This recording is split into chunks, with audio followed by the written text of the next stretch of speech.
Well, I have no idea what 100 yards looks like to you folks at home watching television. But from where I am standing, shooting at a target this size, with a projectile this small, using the iron sights on a spring-powered air gun in the offhand position, things look really challenging.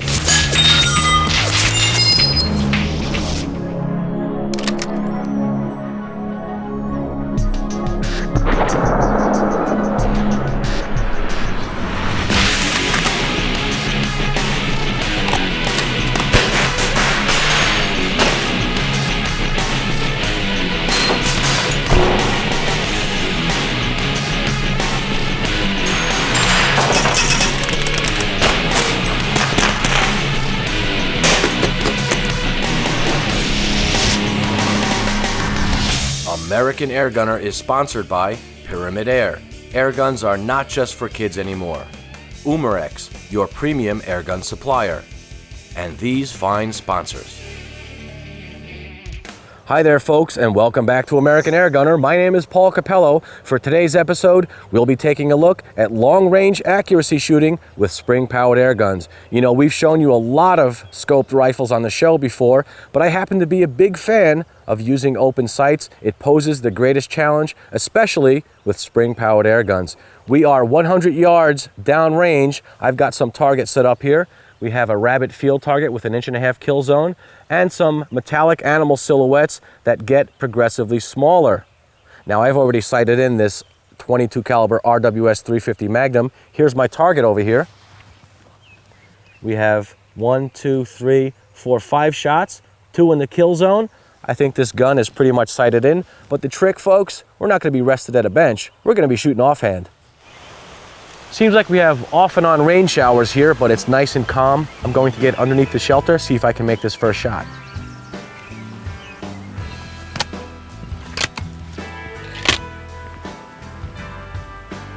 All right, let's see what we can do.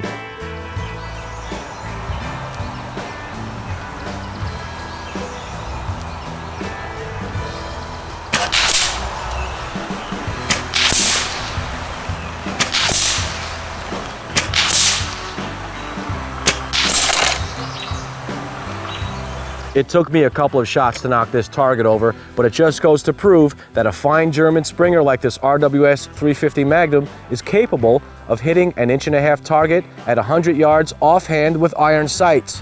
Now, I think the rest of these silhouette targets are standing a little bit too pretty for me. Let me go ahead and knock those over too.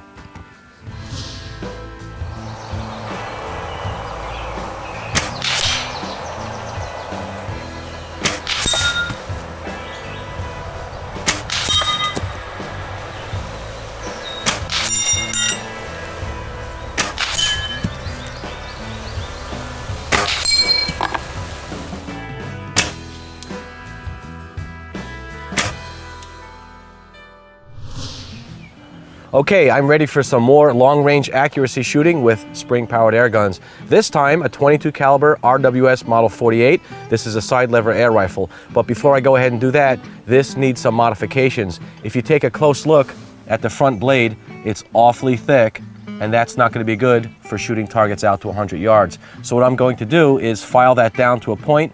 This way, I get better accuracy downrange. Let me go ahead and do that, then we'll do some shooting. Okay, let me go ahead and take that front blade sight off, and we'll file it down. See how hard this metal is. Not so bad. Where can I put this? Right here, probably. Well, metal's pretty soft, that's for sure.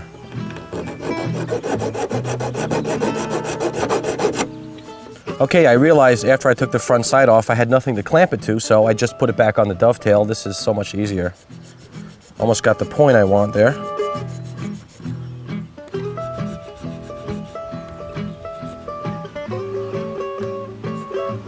I'll go ahead and paint this front blade sight later on, but for now I'm just going to use this marker to make it black so I can see my target easier.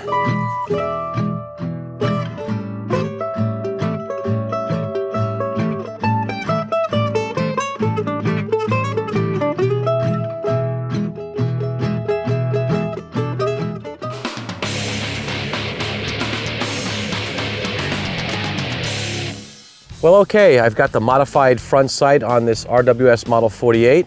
Got my target set out to 100 yards. I think I'll try for the rabbit field target first. I'm not gonna get it on the first try, or the second try, or the third try.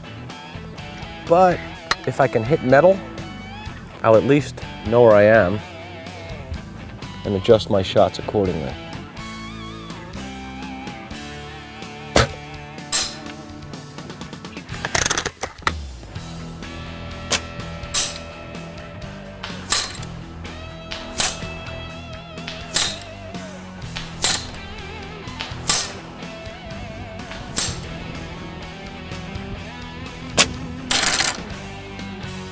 And there goes the field target. I guess I'll try for the animal silhouettes now, see if I can knock a couple of those down.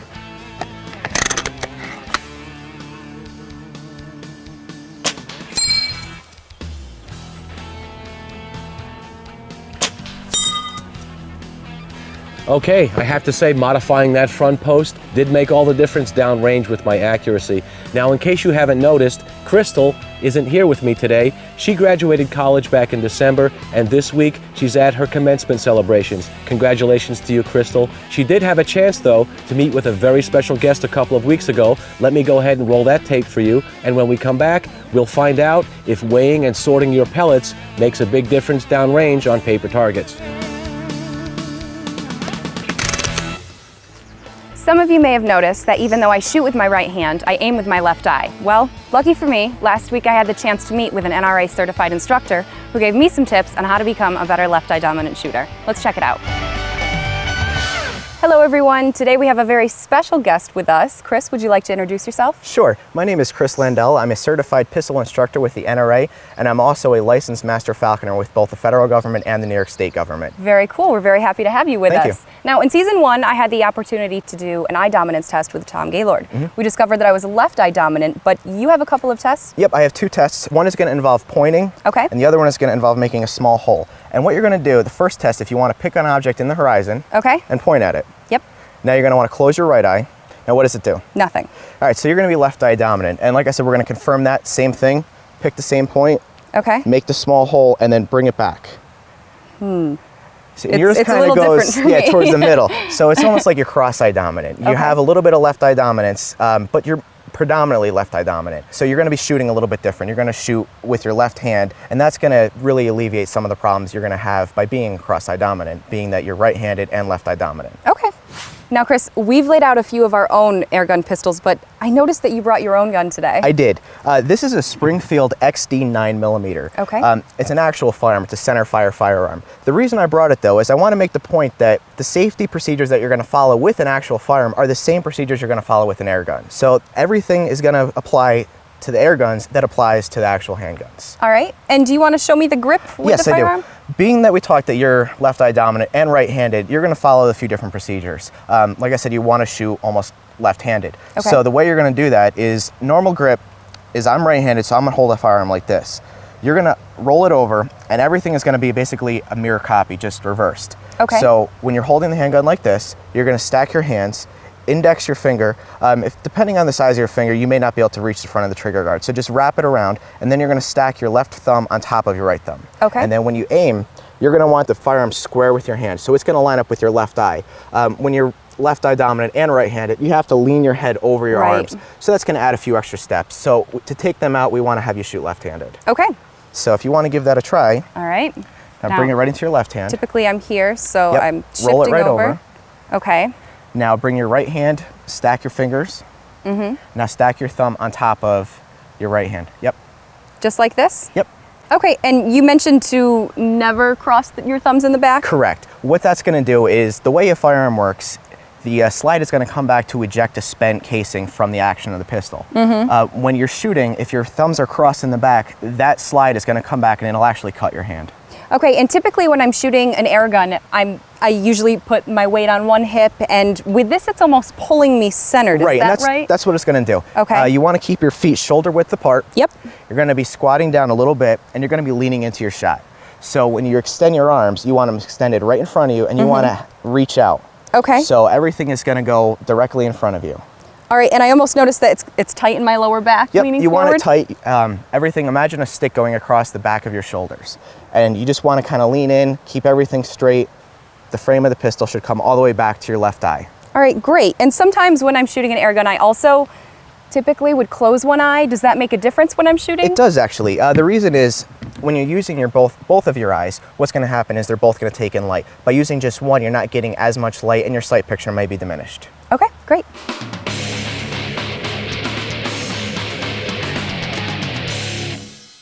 All right, well, thank you so much for helping me understand stance and grip. Would you like to show me a little more about trigger control with your firearm? Sure. All right, so the way this is going to work is I'm going to show you right-handed because I'm right-handed. Okay.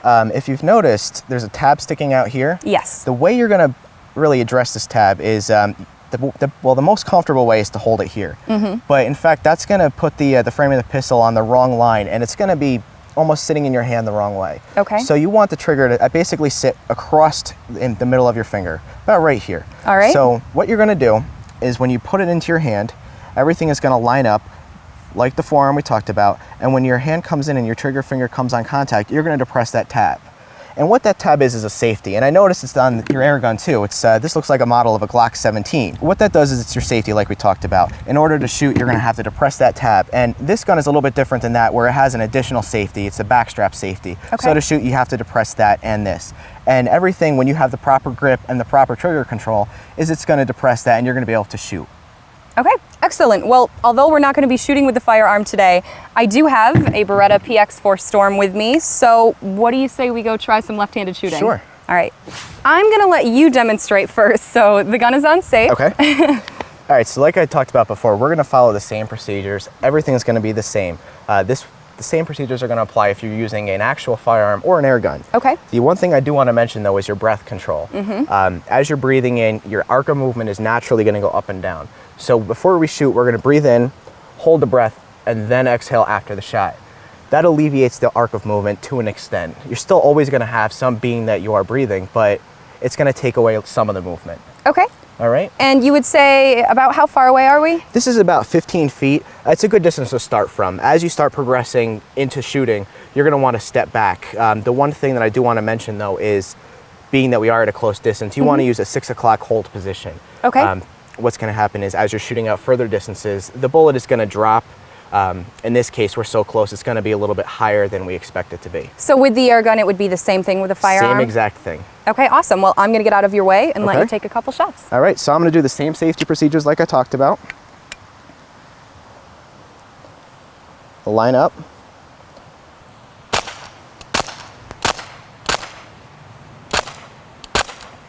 Notice my stance, I'm kind of leaning into it. My knees are bent somewhat, and everything is basically cemented, so the front of the pistol is on line with my right, and both of my eyes are open. So Okay. when I squeeze off around, it goes right where I want it to go. And that's Awesome. because everything is on line.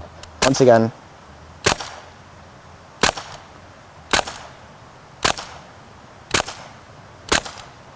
Okay, That's awesome. You've got a nice group there. thank you. All right. All right, well, I guess I'll take a try now with my left hand. Okay. All right. That's the stance. You just want your feet are shoulder width apart, lean into the shot a little bit, and then the frame of the pistol should be on line with your eye. Yeah.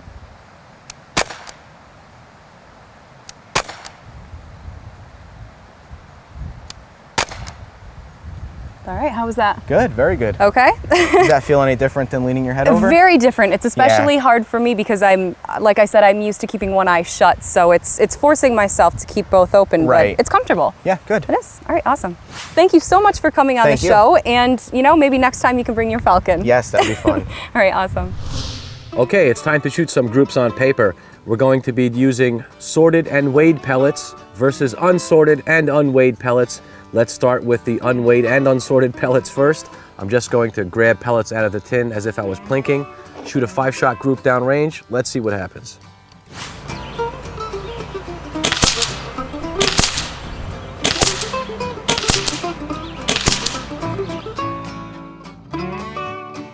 Okay, well here's our group of unweighed and unsorted pellets. Looks like to be about 1 3/4 if I measure the 2 outside shots there. I got 2 that went in the same hole, that was nice. Okay, let me go ahead and weigh and sort some of these JSB Jumbo Exact pellets and see if it makes a difference downrange on my targets. Okay, there's no mystery to weighing and sorting pellets. I have a small electronic grain scale here. I'll be using the JSB Jumbo Exact pellets. These should be about 16 grains or 15.8 grains. 16 grains. Put them here. Start a batch. 16 grains. Those two will go together. 16 grains. We've got 3 at 16 grains. You also want to inspect the skirts for damage. And there we have it. Our 5th 16 grain pellet. I'll go ahead and inspect all of them. Make sure the skirts are in good shape. There's no debris inside of them. Okay, I have my pellets weighed. Let's see if it makes a difference downrange.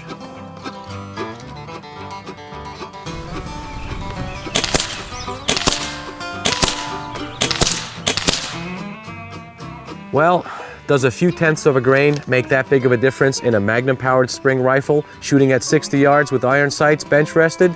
Not really. This is all the shooter's fault here. I've shot well over 300 rounds today and I'm tired. Compare it to the group I shot earlier, much better. I think we'll leave the pellet weighing to the Olympians and their match rifles.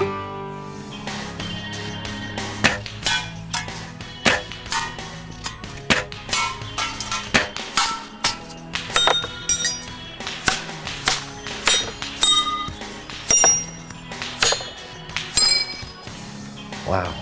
I have to say, shooting a powerful airgun like the RWS 350 Magnum at 100 yards offhand with iron sights is quite difficult. That's why I'm here practicing on the bench. Here's a tip for you as well. When using iron sights at great distances to shoot targets, put a piece of white paper or cardboard underneath your target. This way you can line up those iron sights and then move it to acquire your target. I have to say, and I've always said it, shooting powerful air guns like this one here takes a lot of practice, but I know with that practice you can have the same pinpoint accuracy that you've seen here on the show today. Meanwhile, our friends at Blue Book Publications, John Allen and Steve Fjestad, have a very special introduction to the Blue Book of Air Guns.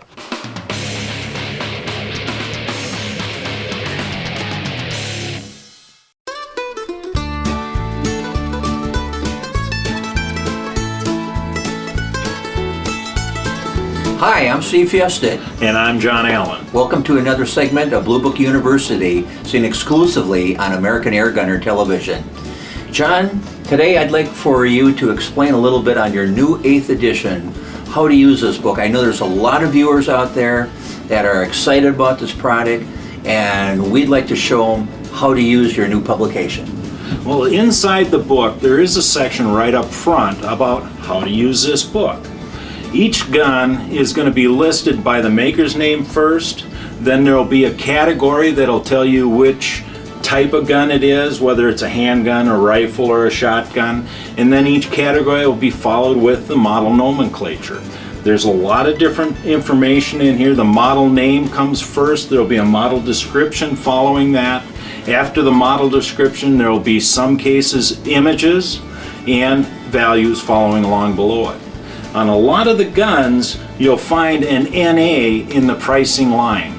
The NAs mean that there isn't a price, that it's not available, it's just not predictable. After that, if you can select the condition of the gun, which in the front we do have a color photo percentage grading system that has nice high resolution images of the guns, different styles of guns in different condition levels that'll help you explain or help you understand what the condition is. So it's simple, John. All they have to do is find their make and model, figure out the condition factor as we've already pictured in the photo percentage grading system. They just follow the column down, they zone in on the value, and it's done. That's it. They got the right value for the right gun at the right time. In most cases, if you just read the front end of the book, the middle part of the book will make all the sense in the world. Okay, well, it's time for another one of my little experiments. I've never shot a powerful spring rifle before with a peep sight. Peep sights, as you know, are supposedly very good for long-range shooting. I have one here manufactured by the Air Force Airgun Company. It's an accessory to their 3-position Sporter class rifle, the Edge. The pellet of choice when I do long range accuracy shooting are the JSB Jumbos. Go for that field target.